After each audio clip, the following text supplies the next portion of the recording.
And joining us now to talk about this case and today's developments is Harry Nelson. He is a healthcare attorney and the author of the United States of Opioids. Thank you so much, Harry, for being with us this afternoon. Thanks for having me on. Ketamine is a powerful anesthetic with psychedelic properties to treat depression and anxiety. But first, explain when it's used over other drugs and how dangerous it is when it's not administered properly. Yeah, so ketamine has grown in popularity. You know, it was originally used as a tranquilizer, and it has essentially been increasingly used to treat treatment-resistant depression and post-traumatic stress disorder. As a controlled substance, it has to be used carefully under specific restrictions from the DEA, making sure that a doctor has appropriately examined someone recently and approves them as having it be medically necessary. And this indictment filed in federal court involves two doctors all making big money in this case. They're accused of selling vials to a patient to self-administer, writing fraudulent prescriptions, falsely saying that they were not going to pass the drug to a third party, which of course they did. How big a problem is this in this industry?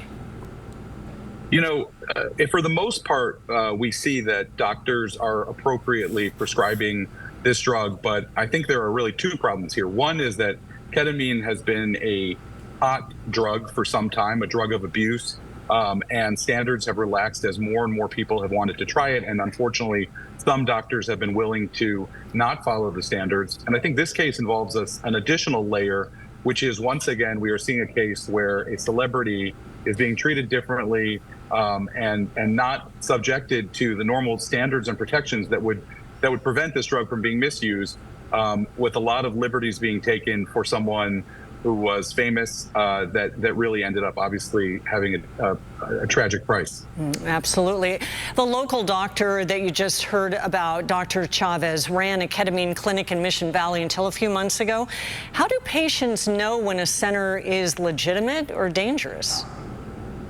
I mean, I think the first thing that a center should be looking for is to ensure that you have qualified doctors who are practicing medicine seriously. So that should mean a doctor reviewing a history with a patient, taking an exam, and asking the patient, why they need the drug, and ruling out, other alternatives. Right? I mentioned ketamine has become very popular for treatment-resistant depression, which means that it really should only be used in that context when a patient has failed on more conventional treatments like SSRIs, drugs like Zoloft or Prozac. So, I think patients should be on the lookout for places that are making it too easy, that are shortcutting the patient exam and essentially turning into drugstores. As this case unfolds with Matthew Perry, we realize that he was given the drugs to self-administer, in this case, his live-in, that very day that he died. That was the third time he had given him ketamine in that one day, 25 times in just days prior to his death. Self-administering in general, tell us about really how it should be handled, how it should be administered. So, in general, we've seen ketamine used in infusions under the observation of a medical professional to make sure that a patient is healthy.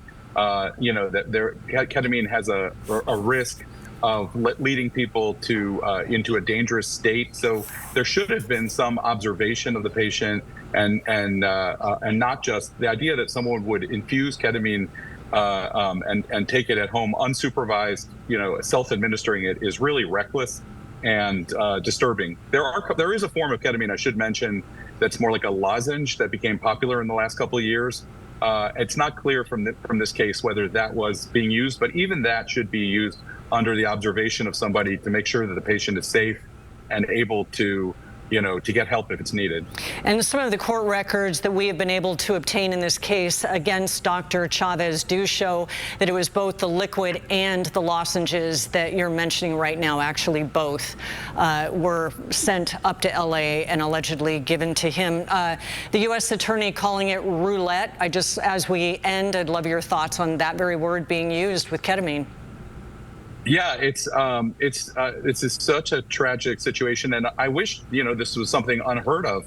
The unfortunate thing is that if we look at past celebrity cases, we see the same kind of reckless behavior, and it's such a tragedy to see somebody lost to really the recklessness of doctors and others in sort of circumventing the safeguards that our system puts in place. So I just hope this case will be a lesson for people and a reminder that ketamine is it's a dangerous drug, and while it may help people and it may be something useful, it needs to be used safely and appropriately under the careful care of a doctor.